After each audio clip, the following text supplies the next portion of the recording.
Automobilismo é um esporte sustentado por inovações. Nas 24 horas de Le Mans não é diferente. O evento sempre guardou espaço para coisas diferentes, mas nas últimas décadas os protótipos têm ficado cada vez mais iguais. Em 2012, a Nissan tentou mudar isso, e um projeto diferente de tudo correu sobre o seu nome em La Sarthe. O Delta Wing atraiu bons e maus olhares por onde passava, mas qual era a ideia por trás de seu formato? É sobre isso que vamos ver agora.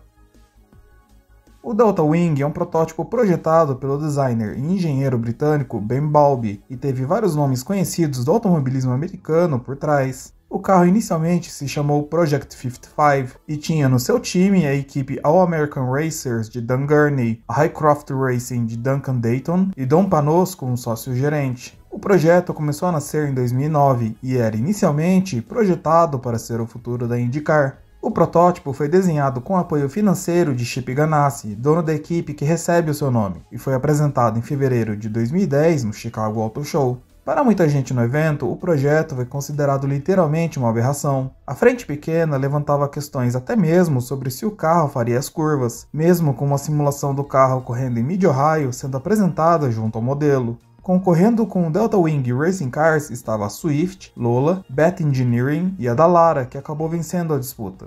Sem a Indy, Bowlby e Panos apresentaram o design para representantes do Automobile Club do West, organizadores das 24 horas de Le Mans. O projeto agradou, desde que o carro disputasse a prova na categoria Garage 55, que é reservada a carros experimentais. Correndo na 56ª posição, o Delta Wing não correria por pontos, e sim pelo avanço da tecnologia. Mesmo atraindo olhares desconfiados, o estranho carro fez o seu shakedown no Buttonwillow Raceway Park em 1º de março de 2012. A ideia de Bowlby era simples. Um carro com metade do peso e metade do arrasto de um protótipo comum teria como vantagem a necessidade por menos potência e menos combustível para conseguir um desempenho equivalente aos carros comuns. Devido ao formato, com 60 cm de largura na frente e 1,7 metros atrás, o carro produzia menos arrasto e como o downforce era produzido pelo assoalho, o modelo sequer precisava de asas dianteiras e traseiras. Ao desenvolver o modelo, o engenheiro estava convencido de que o carro alcançaria os 320 km/h e que seria capaz de fazer as curvas como qualquer outro carro de Le Mans.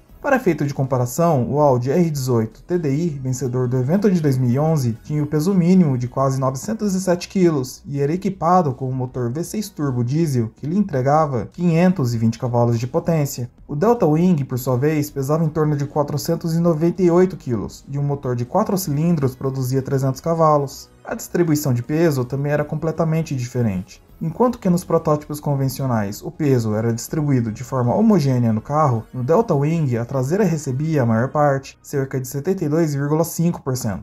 A estrutura do carro era composta pela traseira feita em tubos de aço e a frente com o cockpit construído com compósitos desenvolvidos pela Aston Martin Racing.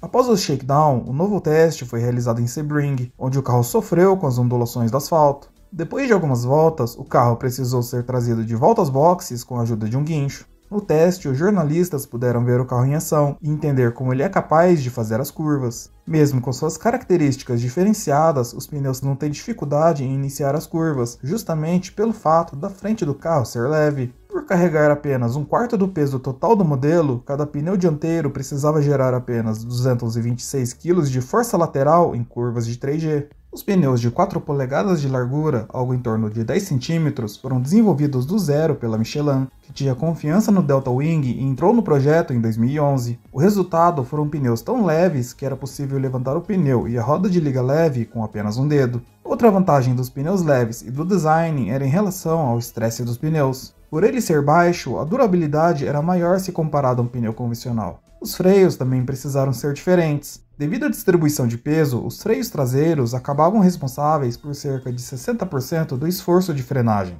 As rodas dianteiras pouco participavam do processo, e isso era visível no tamanho. Nos primeiros testes, os discos de freio eram praticamente do mesmo tamanho dos discos vistos em freios de bicicleta. No teste seguinte, em Sebring, o equipamento ficou maior e mais robusto, mas ainda assim era pequeno. O motor foi uma questão mais problemática. Inicialmente, o equipamento utilizado foi um motor turbo de 4 cilindros e 300 cavalos montado pela Ray Mallock Engineering, que usava peças da Chevrolet. Mesmo sendo algo relativamente comum na indústria, encontrar um fornecedor de motores 4 cilindros capazes de produzir 300 cavalos não foi fácil, e a Renault-Nissan só aceitou a proposta da equipe devido à insistência da Michelin. A montadora então produziu um motor de 1.6 litros capaz de produzir 300 cavalos a 8.000 RPM. Pesando quase 70 kg, o equipamento era perfeito para o carro. A transmissão, como não poderia deixar de ser, também foi diferente. O carro era equipado com uma unidade EMCO de 5 marchas, ao contrário das tradicionais caixas de câmbio de 6 marchas que equipavam os carros LMP1 e 2. O equipamento também era leve, apenas 33 kg.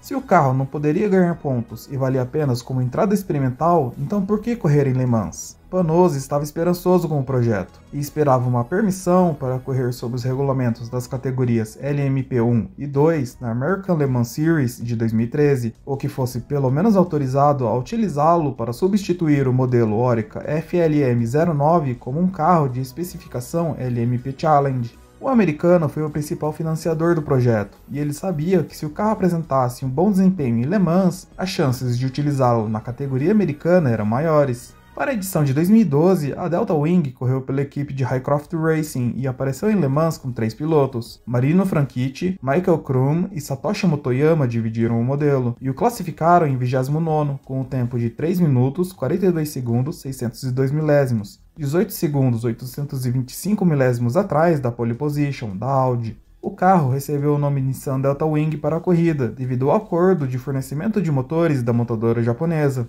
Na prova, o protótipo durou 75 voltas, saindo da prova devido a uma colisão com o Toyota TS030 de Kazuki Nakajima. Com o choque, o carro pilotado por Motoyama foi mandado para fora da pista nas curvas Porsche e bateu. Como os mecânicos não poderiam entrar na pista para consertar o carro, o próprio piloto tentou arrumá-lo por 3 horas, até desistir da prova. Até aquele momento, o carro havia registrado a sua melhor volta em 3 minutos, 45 segundos, 737 milésimos, o que o colocava no meio de algumas equipes LMP2. Sem conseguir completar Le Mans, o projeto recebeu uma nova entrada, dessa vez para correr no Petit Le Mans em 2012 no circuito de Road Atlanta, nos Estados Unidos. Durante os treinos, o carro sofreu um acidente mais sério e precisou ser reconstruído. Na categoria, o carro terminou em quinto, completando 388 voltas das 394 completadas pelo vencedor. Com a prova concluída, o Delta Wing recebeu autorização para ser utilizado na ALMS a partir de 2013. Participando agora como um competidor oficial, o modelo foi inscrito na classe P1 e passou a utilizar um chassi produzido pela Elan Motorsport. O motor era um 4 cilindros de 1.9 litros, que produzia os mesmos 350 cavalos, mas dessa vez era produzido pela Elan baseado em um design da Mazda. Estreando nas 12 horas de Sebring, o protótipo foi pilotado por Olivier Pla e Andy Meyrick, e acabou abandonando na segunda hora da prova, devido a uma falha no motor. Durante a temporada, o carro foi pilotado por Meyrick e Catherine Ledge, e como melhor resultado conseguiu um 5º lugar no geral em Road America, sendo que ele foi o último da classe P1 e chegou atrás de 2 carros da classe P2. O modelo não disputou as provas de Long Beach e Baltimore, e para a prova no Circuito das Américas em setembro, a equipe estreou uma versão coupé do Delta Wing. A ideia agora era de alinhar o carro com os regulamentos da classe P1, além de proteger melhor a cabeça do piloto em possíveis acidentes. Além disso, um monocoque específico foi construído para o carro e uma entrada de ar adicional foi instalada no teto. O carro se classificou em último na P1 e foi mais lento do que os P2, terminando 17 voltas atrás do vencedor em 29º no geral. Ainda em 2013, o consórcio Delta Wing processou o projetista Ben Balbi e a Nissan devido a um possível roubo de informações confidenciais da equipe, além da apropriação de segredos confidenciais, quebra de contratos, entre outros. O problema surgiu devido ao lançamento dos modelos Zeod RC e Blade Glider, que são bem próximos do Delta Wing. O processo foi encerrado em março de 2016, fora do tribunal e em um acordo confidencial. Em 2014, o carro competiu no novo United Sports Car Championship, e embora não houvesse mais a classe P1, a Delta Wing permaneceu com seu peso de 490 kg e potência de 350 cavalos. Para as 24 horas de Daytona, o carro competiu com Ledge, Meyrick, o campeão da Indy Lights Gabi Chaves e Alexander Rossi. O melhor resultado foi um 4º lugar em Petit Le Mans, sendo que o modelo chegou a liderar 15 voltas. No ano seguinte, Ledge teve como parceiros, em corridas diferentes, os pilotos Memo Rojas, Meyrick e Gabi Chaves. Na prova de Daytona, o Delta Wing conseguiu permanecer no pelotão da frente nos primeiros 90 minutos, até precisar abandonar devido a problemas na caixa de câmbio. De 9 provas, a equipe terminou apenas 3 corridas, sendo que o melhor resultado foi um 6º lugar em Road America. A situação não mudou muito em 2016. Led correu com Merrick e Shanghai Hall na North American Endurance Cup. Em Daytona, o piloto Andreas Wirth se juntou à equipe, que escolheu não se classificar devido às más condições. Na prova, o Delta Wing escalou o grid e após 29 voltas bateu em um carro parado na curva 1, que é semi-cega. Em Sebring, o carro estava em 8º quando a direção quebrou. Em Long Beach, por sua vez, o carro teve problemas de suspensão e uma falha de motor forçou o abandono. Ao final do ano, Dom Panoz anunciou que o modelo não correria a edição de 2017 das 24 horas de Daytona, devido a mudanças nas regras, e desde então o Delta Wing nunca mais voltou para as pistas. Se você gostou do vídeo e quer mais informações sobre Fórmula 1, Indy, entre outros, inscreva-se no canal. Dúvidas, sugestões ou dicas são sempre bem-vindas, deixe aqui nos comentários. Até a próxima!